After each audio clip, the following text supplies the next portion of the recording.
with your clients is a very important part of being a business owner. Your clients will be nonprofits, Girl Scout troops, educators, parents, businesses in your community.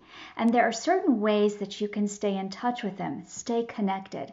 Today's article will give you many ideas. For example, when you read an article online, or maybe you're reading a book that you think a client might enjoy or benefit, this is when you want to stay in touch with them. You can send them a note, you can send them an email, you can send them a text, whatever their preferred method of communication might be. Thank you so much for reading, and don't forget to take advantage of the tips that I offer you. And thank you so much for joining our Manners movement.